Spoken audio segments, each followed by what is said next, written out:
وَلَقَدْ يَسَّرْنَا الْقُرْآنَ لِلذِّكْرِ فَهَلْ مِن مُّدَّكِرٍ۔ آج انشاءاللہ تعالی ہم سورۃ النساء کی آیت نمبر 1 سے لے کر 2 تک پڑھتے ہیں اور اس کو سمجھنے کی کوشش کرتے ہیں۔ اعوذ باللہ من الشیطان الرجیم، بسم اللہ الرحمن الرحیم۔ یا ایہا الناس اتقوا ربکم الذی خلقکم من نفس واحدۃ وخلق منها زوجها وبث منهما رجالا كثيرا ونساء واتقوا الله الذي تساءلون به والأرحام إن الله كان عليكم رقيبا۔ یا ایہا الناس، اے لوگو، یا ایہا الناس، اے لوگو۔ الناس کا لفظ جنس بشر کے لیے ہے، خطاب تمام بنی نوع انسان ہے، ہر نوع جنس، قوم اور رنگ اور نسل کے لیے شامل ہے۔ اتقو، تم ڈرو، اتقو، تم ڈرو، ربکم، اپنے رب سے، ربکم، اپنے رب سے، الذی، وہ جس نے، الذی، وہ جس نے، خلقکم، تمہیں پیدا کیا، خلقکم، تمہیں پیدا کیا، من نفس واحدۃ، ایک جان سے، من نفس واحدۃ، ایک جان سے۔ ایک جان سے مراد ابو البشر سیدنا حضرت آدم علیہ السلام ہے۔ انہی سے آپ کی بیوی سیدہ حوا کو پیدا کیا گیا۔ تقریباً 4000 زبانیں بولنے والے کالے، گورے، سرخ، گندمی، غرضے کی اس دنیا میں جتنے بھی انسان موجود ہیں، ان سب کی ابتدا حضرت آدم علیہ السلام سے ہوئی۔ سب آدم اور حوا کی اولاد ہیں اور آدم ہی سب کا ملجا ہے، کیونکہ اللہ تعالیٰ جل شانہ نے اس ایک ذات سے تمام مردوں اور عورتوں کو پھیلایا ہے۔ وہ خالق، اور اس نے پیدا کیا، وہ خالق، اور اس نے پیدا کیا، منہا، اس سے، منہا، اس سے، زوجہا، اس کا جوڑا، زوجہا، اس کا جوڑا، وبث، اور اس نے پھیلائے، وبث، اور اس نے پھیلائے، منہما، ان دونوں سے، منہما، ان دونوں سے، رجالاً، مرد، رجالاً، مرد، کثیراً، بہت سے، کثیراً، بہت سے، ونساءً، اور عورتیں، ونساءً، اور عورتیں، واتقوا، اور تم ڈرو، واتقوا، اور تم ڈرو، اللہ، اللہ سے، اللہ، اللہ سے، الذی، وہ جو، الذی، وہ جو، تساءلون، تم ایک دوسرے سے سوال کرتے ہو، تساءلون، تم ایک دوسرے سے سوال کرتے ہو، بہ، اس کے واسطے سے، بہ، اس کے واسطے سے، والارحام، اور ڈرو تم رشتوں کے توڑنے سے، والارحام، اور ڈرو تم رشتوں کے توڑنے سے۔ ارحام جمع ہے، اس کا واحد رحم ہے۔ اس کا اطلاق تمام عزیز و اقارب پر ہوتا ہے، یعنی عزیز و اقارب کے حقوق کا خیال رکھو اور قطع رحمی سے بچو۔ ان بلا شبہ، ان بلا شبہ، اللہ، اللہ، اللہ، اللہ، کان ہے، کان ہے، علیکم، تم پر، علیکم، تم پر، رقیبہ، نگہبان، رقیبہ، نگہبان۔ اس سورہ مبارکہ کا نام سورۃ النساء ہے۔ یہ سورہ ہجرت کے بعد مدنی زندگی میں نازل ہوئی۔ سورہ بقرہ، آل عمران کی طرح یہ لمبی صورتوں میں شمار ہوتی ہے۔ ترتیب کے لحاظ سے طویل ترین سورہ بقرہ ہے، اور پھر آل عمران، اور پھر اس کے بعد سورۃ النساء کا نمبر ہے۔ اس کی 176 آیتیں اور 24 رکوع ہیں، 3940 کلمات اور 16030 حروف ہیں۔ جیسا کہ اس سورہ مبارکہ کے نام سے ظاہر ہے، اس میں عورتوں کے متعلق بہت سے احکام ہیں، تاہم اس سورہ میں اس کے علاوہ بھی بہت سے احکام اور حکمتیں بیان ہوئی ہیں۔ عیسائی اور ہندو عورت کو وراثت کا حقدار نہیں مانتے، برخلاف اس کے اسلام نے عورت کو وراثت میں حصہ دی ہے۔ چنانچہ اس سورہ مبارکہ میں وراثت کے بہت سے احکام بیان ہوئے ہیں۔ اس سورہ مبارکہ میں معاشرتی احکام بھی تفصیل کے ساتھ بیان ہوئے ہیں، عالمی قوانین کا ذکر بھی ہے۔ اس سورہ میں اللہ تعالیٰ جل شانہ نے عبادات کی تفصیلات بھی بیان فرمائی ہیں۔ چنانچہ مبادی عبادت سے لے کر تیمم، جنابت، غسل، نماز وغیرہ کے مسائل بیان ہوئے ہیں۔ اس سورت کی ابتدا اللہ تعالیٰ جل شانہ نے اجتماعی احکام سے کی ہے، اور اجتماعی احکام میں اہم ترین حکم تقوی ہے۔ چنانچہ ارشاد ہوتا ہے یا ایھا الناس اتقوا ربکم الذی خلقکم من نفس واحدہ، اے لوگو اپنے پروردگار سے ڈرو جس نے تمہیں ایک ہی نفس سے پیدا کیا، یعنی ایک ہی جان سے پیدا کیا۔ تقوی اسلام کے اہم ترین اصولوں میں سے ہے، اور اس کے ساتھ عدل، احسان، تعظیم، شعائر اللہ بھی آتے ہیں۔ تقوی اختیار کرنے سے تمہارے اندر حقوق کی ادائیگی کا جذبہ پیدا ہوگا، اور پھر تم عدل و احسان پر کاربند ہو جاؤ گے، شرعی حدود کی پابندی کرنے لگو گے، اور یہ سب کچھ خوف خدا کا ثمرہ ہوگا، جس کے متعلق فرمایا کہ اے لوگو اپنے پروردگار سے ڈر جاؤ۔ اس آیت میں فرمایا جا رہا ہے کہ ہمارا پیدا کرنے والا اللہ ہے، جس نے حضرت آدم علیہ السلام اور حضرت حوا علیہ السلام کے ذریعے سے دنیا میں اتنی زیادہ خلقت پیدا کی، اور یہ بتا دیا کہ عورت و مرد برابر کے انسان ہیں، کوئی بھی بیکار نہیں۔ یہ طریقہ اللہ رب العزت کا اپنا ہی ہے۔ پھر پیدا کرنے کے بعد رزق بھی وہ خود ہی دیتا ہے۔ انسان کو حکم دیتا ہے کہ آپس کے بھائی چارے کو مضبوط رکھو، رب سے ڈرو، کوئی غلط کام نہ کرو، کیونکہ ہر کام کو اللہ رب العزت دیکھ رہا ہے۔ نیکی کی راہوں پر چلنا چاہیے تاکہ دنیا میں اور آخرت میں نجات حاصل ہو سکے۔ حدیث مبارکہ میں ہے جو شخص اللہ تعالیٰ کے خوف سے رویا ہو وہ آگ میں داخل نہ ہوگا۔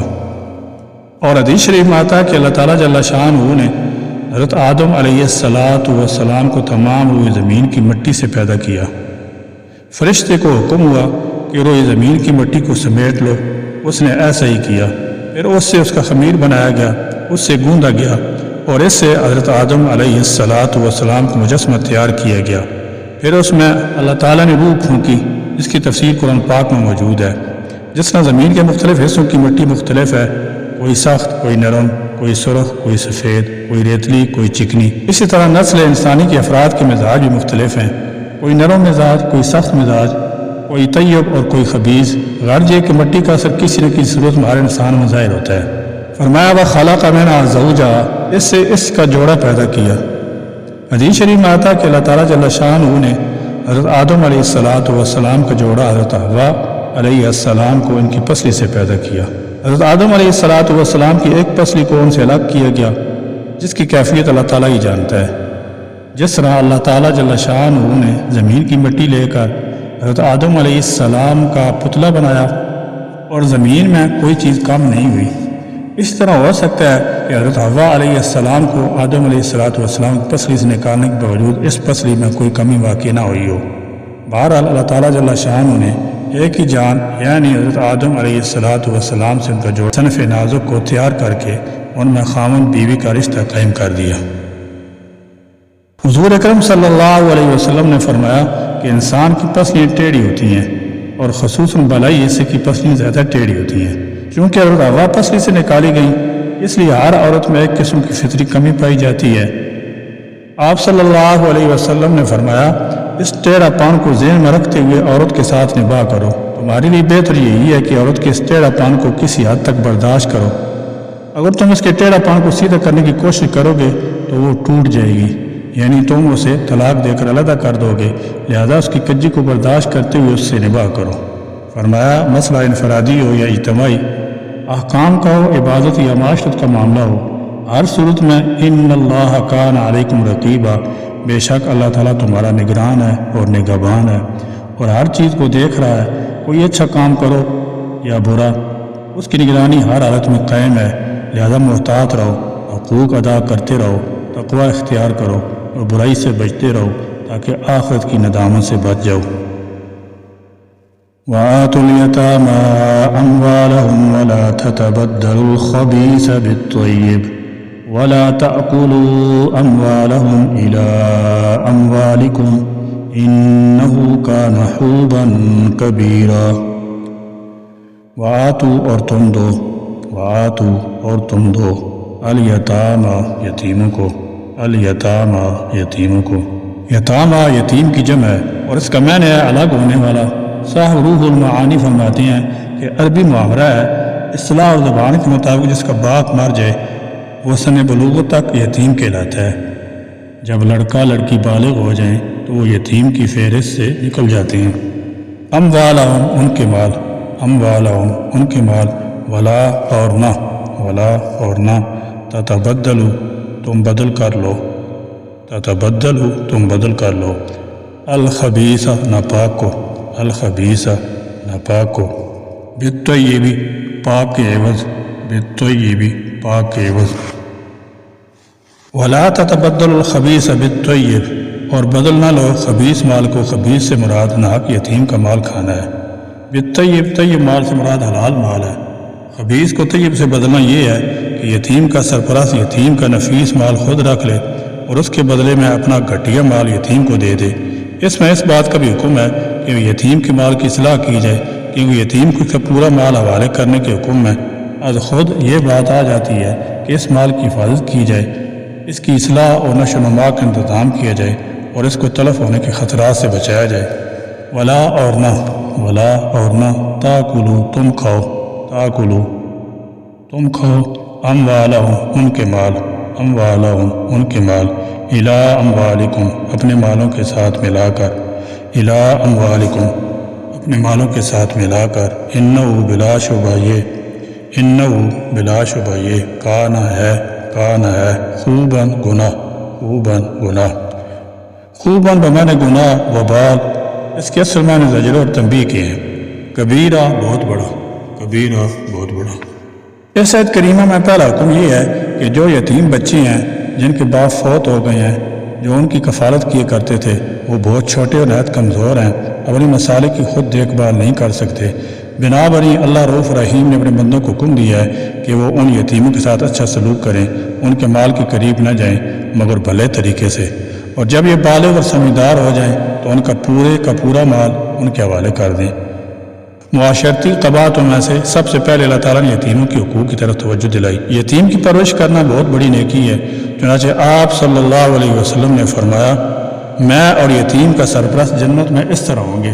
پھر آپ نے اپنی شہادت کی اور درمیانی انگلی کو ذرا کھول کر اشارہ کیا۔ اس میں تاکید کی جا رہی ہے کہ یتیم کے مال میں پوری طرح امانتداری اختیار کرو، کسی صورت میں بھی خیانت نہ کرو، یہ مت سمجھو کہ وہ معصوم کیا جانے، اللہ تعالیٰ تو نیتوں کو جانتا ہے، اس لیے جیسے یتیم بالغ ہو جائے پورے انصاف سے اس کو اس کے مال سے فائدہ اٹھانے کا طریقہ بتاؤ اور اس کی پوری طرح مدد کرو کہ اس کا نقصان نہ ہو جائے۔ بہرحال یتیموں کی پرورش شخصی فرض بھی ہے اور اجتماعی بھی۔ معاشرے کے کمزور طبقات اسی مد میں آتے ہیں، غریبوں، مسکینوں، کمزوروں کو ان کا حق ادا کرنا اجتماعی ذمہ داری ہے۔ کسی مزدور یا کسان کا حق غصب کرنا قطعی حرام ہے۔ ہر کارخانے دار زمیندار پر لازم ہے کہ وہ اپنے کارندوں کے حقوق کی حفاظت کرے۔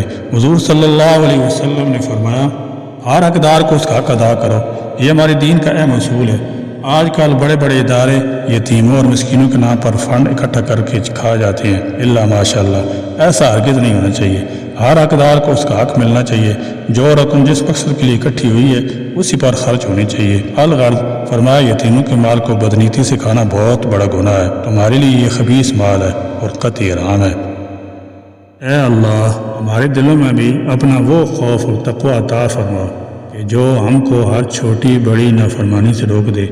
اے اللہ، آپ نے ہم کو وجود انسانی عطا فرما کر جو ہم پر احسان و انعام فرمایا، ہم کو اس انعام کی قدردانی کی توفیق عطا فرما اور اپنے طاعت و احکام کی فرمانبرداری کی دولت نصیب فرما۔ اے اللہ، آپ نے جو حقوق ہمارے ذمہ عائد کیے ہیں ان کی ادائیگی کی توفیق بھی ہم کو عطا فرما اور جملہ حقوق انسانیت اور بالخصوص عزیز و اقارب کے حقوق کو اپنے مرضیات کے موافق پورا کرنے کی توفیق نصیب فرما۔ یا اللہ، ہم کو اپنی انفرادی اجتماعی زندگی اسلام اور قرآن کریم کی ہدایت کے موافق گزارنے کی توفیق عطا فرما۔ یا اللہ، ہم کو جملہ حقوق قرآنی احکام کے مطابق ادا کرنے کی توفیق عطا فرما، خصوصاً یتیموں کے حقوق میں ہر طرح کی کوتاہی سے بچا۔ یا اللہ، ہر طرح کے چھوٹے بڑے گناہ سے ہم کو کامل طور پر بچنے کی توفیق مرحمت عطا فرما، خصوصاً ان تمام بڑے گناہوں سے بچنا نصیب فرما جن پر وعید شدید فرمائی گئی ہے۔ ربنا تقبل منا انك انت السميع العليم وتب علينا انك انت التواب الرحيم وآخر دعوانا الحمد لله رب العالمين۔